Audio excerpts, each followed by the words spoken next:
Hello everyone, my name is Jody Chiang. I'm a fourth year dental student at Roseman University. Today I'll be presenting on Deciphering the Opioid Dilemma, Critical Insights from Endodontic Pain Management Practices.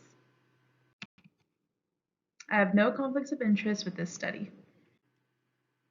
Facial pain management is a critical and universal issue. Globally, 1 in 5 adults grapple with acute or chronic pain. Historically, opioid analgesics have played a central role in pain relief. For perspective, in 2012, the United States alone recorded a staggering 255 million opioid prescriptions. According to the Centers for Disease Control and Prevention, between 1999 and 2020, over 263,000 people in the United States died from prescription opioid overdoses. In 2009, U.S. dentists were the main prescribers of opioids for patients between the ages of 10 to 19 years old, followed by primary care physicians and emergency medicine physicians. While opioid has the potential for effective pain relief, they also carry significant risks. The rising number of overdoses and deaths between 1999 to 2020 has led to what is now termed the global opioid crisis. This crisis has cast a shadow on the prescription process, making many healthcare providers hesitant and uncertain on when and how to prescribe opioids. Dentistry, contrary to common perceptions, plays a significant role in the field of opioid prescriptions. With challenges like limited access to dental care and unprecedented situations like the COVID-19 pandemic, opioids have seen a surge in usage for temporary pain relief. For instance, Canada recorded a 44% spike in opioid prescriptions for dental pain in 2020. Data spanning between 2013 to 2018 reveal a strong association between dental procedures and opioid prescriptions. Root canal treatments, for instance, ranked third in procedures accompanied by opioid prescriptions, trailing only tooth extractions and limited oral evaluations. Notably, opioids are the second most frequently prescribed drug by endodontists.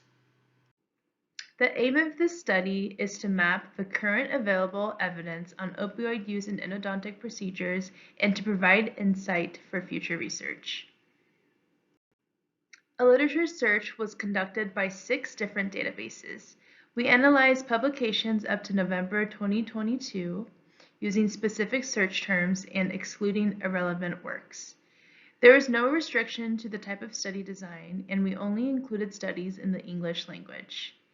Data were extracted for a year of publication, geographic location, age range, number of participants, type of opioids, endodontic diagnosis, and type of endodontic treatment.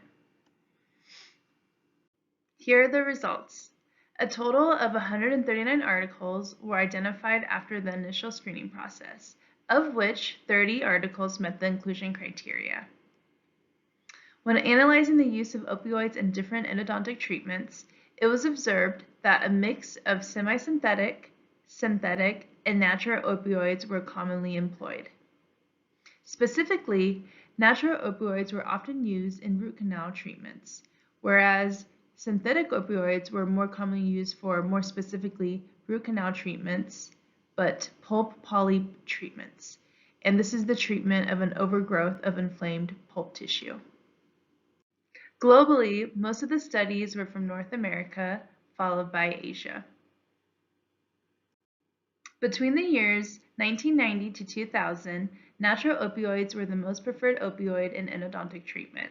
Between the years 2001 and 2023, endodontists started using semi-synthetic opioids. Natural and synthetic were the most commonly used for root canal treatment and root canal treatment, more specifically pulp polyp treatment procedures, respectively between 1990 to 2023. Now to our discussion. For one of our findings, we found that the majority of the studies were from the Americas. This may be due to America's tendencies in prescribing opioids more than other countries.